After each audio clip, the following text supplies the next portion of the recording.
E aí, tudo em paz com vocês? Sejam todos muito bem-vindos. Cello Emerson aqui. Começamos mais um vídeo do canal Metal Musicast com a participação especial de Matheus Ribeiro, jornalista, redator do portal online Whiplash.net, que está aqui na série do Metal Musicast, fazendo toda a discografia comentada do Megadeth. Fala, Matheus, seja muito bem-vindo. Tudo em paz com você? Obrigado, Marcelo. Muito obrigado pela oportunidade. Tudo tranquilo, tudo na mais perfeita ordem. É isso aí. E coisa chata, a gente vai trocar ideia sobre Megadeth, né? Uma banda que você curte demais, né, cara? Bastante. Hoje a gente vai falar sobre o So Far, So Good, So What. Você curte esse disco aqui, Matheus? Cara, eu tenho uma relação meio esquisita com ele, porque ele não figura entre os meus preferidos. Por outro lado, ele tem duas das músicas do Megadeth que eu mais gosto, que vamos falar aqui no decorrer do vídeo, mas eu não acho ele um álbum ruim.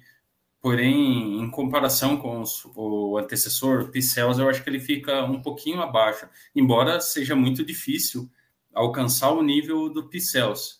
Mas eu não acho o álbum ruim, acho ele mediano. Porém, é aquilo que eu falei, eu não sou tão fã dele, porém ele tem duas músicas que eu gosto muito e que provavelmente quem está assistindo aí gosta muito também, pelo menos de uma dessas músicas. É verdade. A gente já vai falar quando a gente escolher os três destaques e o mico do disco. Eu curto também, eu tenho uma avaliação muito parecida com a sua, viu, Matheus? Eu acho que esse disco ele tem essa dificuldade, vamos chamar assim, colocar entre aspas, uma dificuldade, porque ele tem grandes músicas aqui, a gente já vai falar de algumas delas, e tem, assim, vamos dizer assim, algo que demonstra que a banda ficou devendo na época. E por que eu acho isso? No disco, no vídeo que nós fizemos a respeito do disco anterior, do Pincels, eu falei, né, Matheus, lá no final, falei, assim, é surpreendente como os caras, no estágio de consumo de porcarias para mente lá, os caras conseguissem fazer um disco sensacional, como você muito bem falou, que é o Pincels. E aqui a fórmula se esgotou. Aqui, na minha opinião, e você, Matheus, dê a sua opinião também, e vocês que nos assistem, coloquem nos comentários, me parece que aquela loucura toda esgotou os caras. Então, me parece que o disco não tinha tanto material para ser gravado. Eles foram dando um jeito aqui, um jeito ali. Ele pegou música muito antiga, colocou aqui, trouxe mais uma vez um cover.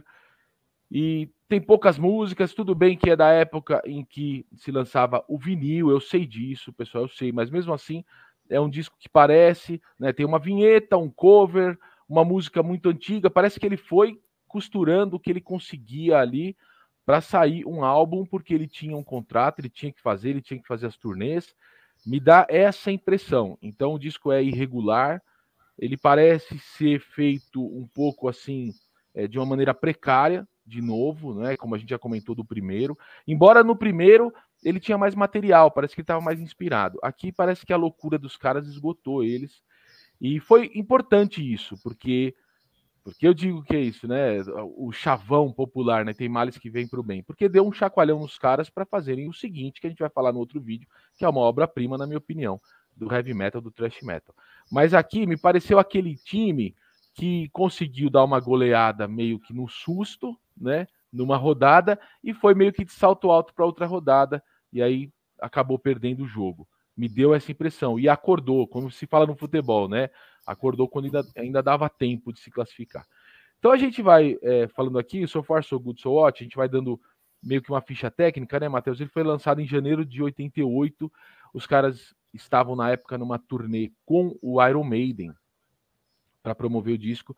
O Iron promovia o Seven Son of a Seven Son nos Estados Unidos e o Megadeth era a banda de abertura. Os caras já estavam conseguindo melhores contratos, estavam saindo daquele circuito de pequenas casas de shows e passando para as grandes arenas, tanto que entraram na turnê Monster of Rock, que apesar de ser um festival muito famoso na Inglaterra, tinha uma tour, né, com essa marca ali pela Europa. E eles tiveram que sair por conta da loucura mesmo, por conta da crise de abstinência, segundo eles dizem, do baixista, do David Ellefson, né?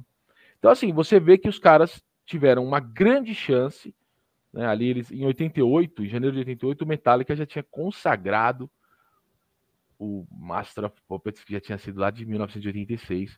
Vocês veem que são bandas que sempre andaram paralelamente, e eu peguei aqui sem encarte, vamos lá, e você vê que o Metallica dá um pau no Megadeth aqui, do que estava fazendo. Aí eu já provoco os fãs que vai ter aparecendo, me hateando aí, mas é real, né? O Metallica estava muito melhor estruturado e consciente do que estava fazendo, e chegou com essa obra-prima. Eu entrevistei o Andy Darius aqui do Halloween, eu perguntei quais os melhores do Metallica para ele, ele disse o Master of Puppets é a quintessência do heavy metal, né? Então, assim, é o que o heavy metal deve ser. E, enquanto isso, o Megadeth, né, se ajoelhando ali, se engatinhando, tentando se colocar numa turnê e gravar um disco, que é o So Far So Good So What. E o título, né, Matheus, só a título de curiosidade, né, tem aquela expressão so far so good, as pessoas em inglês, né, as pessoas dizem so far so good é mais ou menos aquela expressão, até aqui tudo ok, né, só que ele faz so far so good, so what, né, é meio que até aqui. Daí, né? E daí? Então, assim, já dá para. Eu acho que o título diz respeito até a esse desleixo todo dos caras. Mas em cima do que eu falei, Matheus, você concorda? Qual a sua observação? Eu concordo. E sobre o time que você falou, o time do Megadeth tinha ido muito bem nos 2 primeiros, só que esse time sofre 2 baixas, né? Perde o guitarrista, o Chris Poland, e o baterista, o Gar Samuelson, que, como nós dissemos nos vídeos anteriores, foram 2 peças muito importantes para o progresso musical do Megadeth. E são substituídos pelo Jeff Young e pelo Chuck Beller, que, embora eles fizeram um bom trabalho, mas assim, não, eu acho que o trabalho desempenhado pelos antecessores foi melhor, vamos dizer assim. Mas ele é um disco bem, eu não vou usar a palavra pobre, mas assim, são 8 faixas, e dessas 8 faixas, uma é um cover e uma é uma instrumental curta, tem acho que coisa de 2 minutos, que abre o álbum. E é um artifício que o Megadeth não costuma usar. Essa aí foi a primeira vez, e depois acho que só foi usado em 2009, depois no Endgame. O Megadeth nunca foi assim, vamos fazer uma instrumental para abrir o álbum. Então, assim, de 8 músicas, um cover e uma instrumental, nisso aí sobram 6. E dessas 6 ainda tem 2 que eu não simpatizo muito. Então, eu acho que o Megadeth, você fez o comparativo com o Master of Puppets, os 2 primeiros ali, o Megadeth evoluiu de um para o outro, como o Metallica evoluiu do primeiro para o segundo, mas aí chegou no terceiro, o Metallica deu um salto a mais, e o Megadeth parece que veio um degrau para baixo. Mas como eu disse, eu não acho o So Far So Good So What ruim, porém ali ele poderia ser o momento para o Megadeth tentar alcançar algo maior, embora tenha alcançado a turnê da Masters of Rock, tocar com a Iron Maiden e tal, mas não sei, parece que o disco fica devendo no final das contas. Eu concordo com você. Claro que gosto é subjetivo. Pode ser que apareça alguém aqui dizendo, pô, mas eu gosto demais do disco. Eu sei, eu gosto também, mas a gente está fazendo uma avaliação crítica da coisa toda. E você vê, Matheus, que a loucura era tanta que os caras contam aqui nesse livro aqui, neste livro que fala do Rust in Peace. Muito bonito, por sinal. Falam tanto da fase anterior ao Rust in Peace. E eles contam, né, que na tour do Iron Maiden, o Iron colocou eles num camarim afastado, no fim do corredor, porque sabia que eles eram muito loucos, e o Iron Maiden estava com bebês, com crianças, com babás, com carrinhos de bebê, porque o Steve Harris levava os filhos, né, na turnê, e a Lauren Harris sempre falou isso, que foi desde criança, né, nas tours com o pai. Então você vê o nível de loucura dos caras. Então, em termos de negócios, eles estavam alcançando um patamar bacana, mudaram de empresário, foram para aquele empresário que era o cara que cuidava do Motley Crue e tal, mas não estava virando do ponto de vista de comportamento dos caras, né? Então eles ficam completamente loucos na Europa, saem da turnê Monster of Rock, você vê, olha a chance que os caras tinham, né? Fazer mais 7 shows em arenas do festival Monster of Rock em vários países da Europa, eles voltam para os Estados Unidos por conta de crise de abstinência, porque eles não conseguiam o que queriam consumir lá. E aí se internam, ficam 3 dias internados, já voltam para a loucura toda. E os caras saem, né? O batera sai, o Gar Samuelson e o Chris Poland também sai por conta de loucura, porque, como a gente falou no outro vídeo, os caras estavam vendendo ou penhorando os equipamentos da banda. E depois o Chris Poland chega até a gravar umas demos, né, do Rust in Peace, né? Sim. Mas não virou, né? Acabou sendo o Marty Friedman, isso a gente fala no outro vídeo. Agora vamos falar das músicas, então. Matheus, vamos lá. E você vê que até a capa é um pouco desleixada. Nossa, também, né? Capenga, né? Muito assim, esquisita. até pro heavy metal oitentista, em se tratando do Megadeth, a gente sabe que não é à toa que isso foi feito assim. Agora, considerando a capa do Pincel Anterior, né? e a do Rust in Peace e as seguintes todas, né, quase todas. Mas vamos lá, vamos falar das músicas. Então começa com uma instrumental que a gente percebe, né? Então é Into the Lungs of Hell e a gente percebe que não é ruim, claro que não, mas é uma jam, né? Dá para perceber que, meu, liga aí o Sim. gravador, vamos tocar o que a gente já toca aqui no ensaio sempre e já tem uma faixa. Não é, Matheus? Você concorda comigo? Sim, até porque normalmente a introdução ela se conecta com a faixa seguinte. E nesse caso ela nos conecta, né? Tanto que ela acaba com um barulho ali, tipo como se fosse uma explosão. Embora a segunda música fale sobre isso, mas não se encaixa muito. Tanto que a segunda música tem uma pequena introdução, um sampler de uma música dos anos 40, se eu não me engano. Então, não sei, é uma... Como posso falar? Tá ali para ocupar espaço, vamos dizer assim. Não é ruim, mas se ela tivesse fora do álbum, também acho que não faria falta se ela tivesse fora do disco. Parece uma jam, né? Parece uma... É tocada de um jeito meio despojado, assim. Sim. Vocês que nos assistem, você pode gostar, é bacana, eu gosto. Mas dá para perceber que é para, como disse o Matheus, é filler, né? Para preencher espaço. Aí vem Set the World Afire, que era a música que chamava Megadeth, que ele fez quando estava voltando de ônibus depois da demissão traumática do Metallica. Então ele pensou essa letra, essa música, a letra, né, Megadeth, que depois acabou sendo o nome da banda e não ficou sendo o nome da letra, né? A letra se torna Set the World Afire. Então você vê que devia ser uma música que ele tinha lá em algum canto, em alguma fitinha gravada lá, e falou, resgata ela também, porque ela não entrou nem no primeiro, sequer no primeiro, ela entrou, ela já existia, e não entra no Pixels, e entra aqui. Uma música também que é um thrash metal estilo Megadeth, mas também não se destaca. Você sabe que nesse ponto eu vou divergir um pouco de você, porque o que eu havia falado que tem duas músicas do disco que eu gosto, essa é uma delas, porque tem todo esse lance, né, de, em tese, ser a primeira música que ele escreveu, né, depois que ele saiu do Metallica, e aí é uma outra coisa, aí ela tem um valor afetivo para mim, porque o primeiro show do Megadeth que eu vi, em 2005, eles tocaram essa música, foi a segunda música do show. E eu lembro que, nossa, na época eu estava ouvindo muito e tal, e até hoje, assim, eu gosto muito dela. Ela tem uma estrutura legal ali e tal. A letra dela também eu acho bacana, esse lance desse tema pouco abordado nos anos 80, né? Guerra nuclear, quase ninguém falou disso. Mas eu acho ela uma música interessante. Sim, não é ruim, mas eu talvez estava com a barra muito alta e falei, pô, vem do Pincels e tal, fiz essa análise. Pois é. Depois passa para Anarchy in the UK, que ele muda a letra, né? Que eu, assim, a gente gosta, é bacana, mas sei lá, esse lance de pôr um cover punk rock bastante simples, bastante. Não é simples a palavra, desculpa, pessoal, vamos lá, reformulando. Bastante batido já. Né? Não é uma música assim lá do B, não é uma coisa. É o pop do punk, né? Também fiquei antipático aqui com o negócio, cara. Eu até acho ok, mas assim, ela foge um pouco dos padrões dos covers que foram gravados nos primeiros discos, né? Que eram de estilos bem distantes do thrash. Não que o punk ele anda junto com o thrash ali, né? Sim. Tem a questão da atitude, da velocidade nas músicas. Mas eu não sei, eu acho legal, mas eu imaginei que se fosse para colocar um cover, eles poderiam colocar algum bem diferente, como eles fizeram no primeiro e no segundo. Embora eu não goste, não seja muito fã desses covers dos primeiros álbuns, mas pelo menos manteria a coerência, vamos dizer assim. Mas também pode ser que seja... Não vou falar que é para ocupar espaço, porque o Mustaine ele gosta de punk rock, né? Sim, só que eu não sei, eu achei que poderia ter mais peso ali, alguma coisa a mais, sabe? Embora ele tenha colocado um solo na música, mas eu não sei, eu achei que ficou meio vazia, vamos dizer assim. Dava para encorpar um pouco mais essa versão.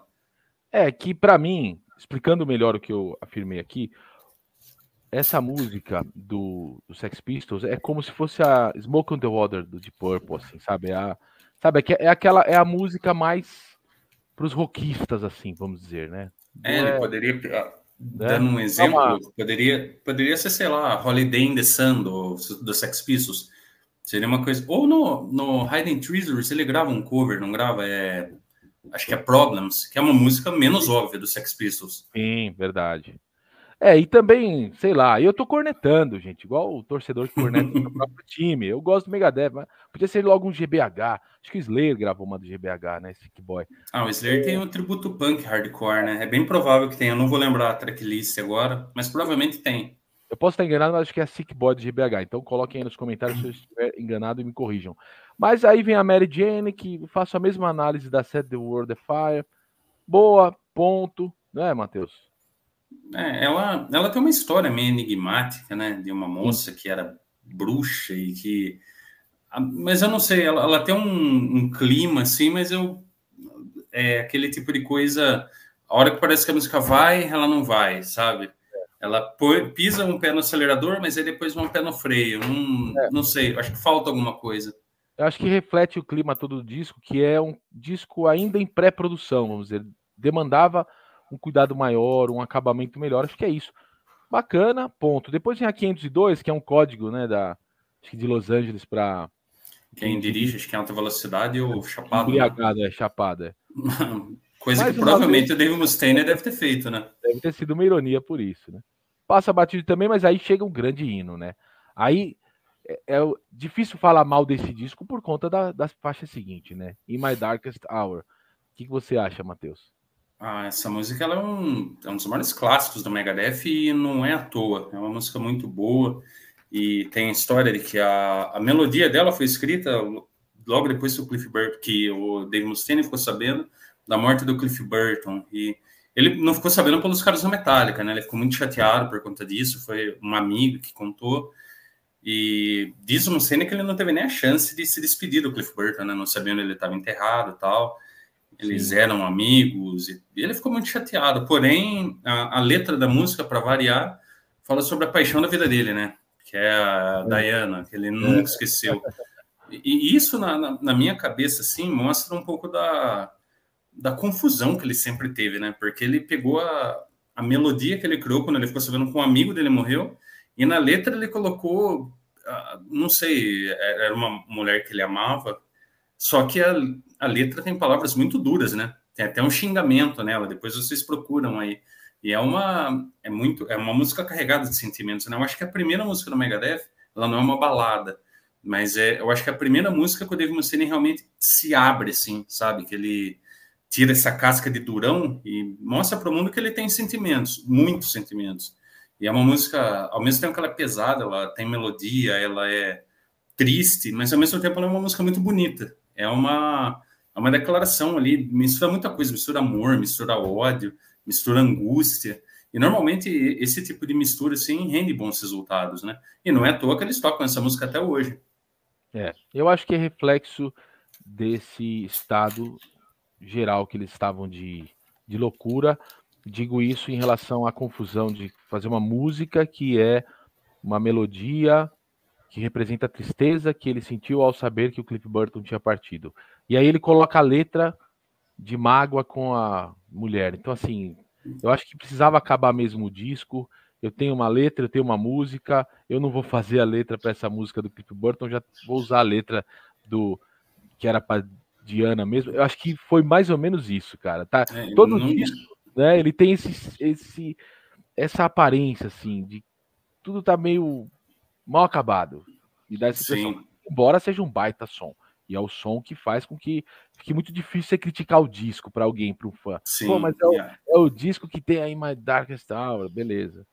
Depois vem Liar, que ele fez para alfinetar, né? Acho que o Chris Poland, quem Chris que era? Poland. E eu li um tempo atrás, eu não lembro se foi para algum podcast e tal, mas o Chris Poland, ele deu uma declaração, assim, quando ele ficou sabendo que essa música era para ele, alguma coisa meio... É o sujo falando do mal lavado. Ficou... E, assim, a relação entre eles acho que deve ser meio tumultuada até hoje, né? Porque devem ter vivenciado muita coisa ali em 3 anos. Mas é uma música também que não me pega muito. E ela voltou a ser tocada tempos atrás no Megadeth, acho que semana passada, depois de 18 anos. ela me lembra um pouco, não sei se você e quem está assistindo já reparou nisso aí, mas a estrutura dela lembra um pouco da Skin on My Teeth, que é a faixa do Counting Out to Extinction. Reparem depois, não ela inteira, mas ela tem alguns versos ali que o andamento lembra um pouco. A Skin on My Teeth, na minha visão, é muito melhor. Mas é uma música que, não sei, para mim ela tá ali, raramente eu ouço, não me agrada. Não sei, é uma... Ela tá no final do álbum, assim, ela tá na minha visão, ela tá meio que na zona morta das músicas, assim, tá no lugar certo mesmo. E depois vem Hooking Mouth, que o Lars Ulrich diz que é uma música que o filho dele ouviu muito durante uma época. O que você acha de Hooking Mouth, Matheus? Eu não sei, eu acho uma música estranha, bem estranha, assim. E ao mesmo tempo que eu falei para você que eu tenho a Set the Word Afire, tem o valor sentimental, entre outras coisas, porque eu vi no primeiro show do Megadeth, em 2005 eles tocaram essa música também, mas eu já não gostava dela na época e hoje eu não sei, eu não consigo gostar, eu acho ela estranha, ela tem ela é muito parada, né? E aí depois chega no refrão, ela vai crescendo, mas no geral, assim, é uma música que não me agrada muito, não. Ela tá em consonância com o disco todo, que parece que demandava um pouco maior de produção e de cuidado e de tempo para maturar um pouco mais as músicas, lapidar um pouco mais. E vamos lá então, Matheus. Três destaques e o mico. Olha, destaque para mim, o primeiro em Meia Darkest Tower, não tem como. Uma das músicas mais bonitas, assim, mais intensas do Megadeth. A segunda, na minha visão, assim, a Set the World Afire, por tudo que ela representa ali, por ter sido a primeira música que o Dave Mustaine escreveu depois que ele estudou Metallica. Agora, o terceiro destaque, para mim, assim, é complicado escolher, viu? Mas eu ficaria, deixa eu ver, hoje, no meu estado de espírito, assim, olha, eu acho que eu colocaria a Mary Jane, assim, mas por eliminação, sabe? Porque 502, a Liar, o cover do Sex Pistols, eu não sei, se tivesse que escolher entre essas e Mary Jane para ouvir agora, eu ouviria Mary Jane. Talvez amanhã seja diferente, em minha opinião. Mas esses dois destaques são certíssimos. In My Darkest Tower e Set the World Afire. Essas são supremas, assim, para mim. E depois, em terceiro, hoje eu colocaria Mary Jane. Agora, Mico, eu colocaria Liar, pela lavação de roupa suja, sabe? E por eu não gostar dela. Acho ela uma música muito sem nexo, assim. Acho ela bem chatinha, para falar português bem claro. E você, Marcelo? Sim, tá difícil aqui. É óbvio que a In My Darkest Tower, sem dúvida. Olha, pensando aqui agora, para fazer uma resposta do momento, eu acho que a Set the World Afire se destaca um tanto, sai um meio ponto acima das outras. E as outras é jogar para cima e pegar qualquer uma, cara, porque é tudo mais ou menos nivelado nesse estilo de, né, de desleixo que os caras lançaram nesse álbum. Mas vou chutar aí, acho que a Mary Jane mesmo, vou com você, não sei se eu tô influenciado pela tua opinião. E assim, o mico não é bem um mico, mas eu acho que quando começa o disco, essa jam de solo, não é ruim necessariamente, mas a ideia de que dá para perceber, para quem é fã, que os caras lançaram uma coisa, liga aí que eu vou tocar uma jam aqui que eu sempre toco nos ensaios e já fica uma faixa, parece que já me dá um ranço logo no começo do disco. É um disco razoavelmente bacana para quem é muito fã, mas tá entre o Peace Cells, que é sensacional, e a obra-prima aqui, que é o Rust in Peace, que a gente vai falar no próximo vídeo. Tô fazendo assim para não pegar, ter aqui essa versão remaster. Então bora gravar o próximo vídeo, Matheus. Vamos lá. Então para vocês que nos assistem, curtam, compartilhem, comentem aí as opiniões que vocês têm a respeito do que a gente falou sobre o So Far, So Good, So What. Tamo junto, acompanhe Metal Musicast com o Matheus Ribeiro na série Discografia Comentada do Megadeth. Valeu!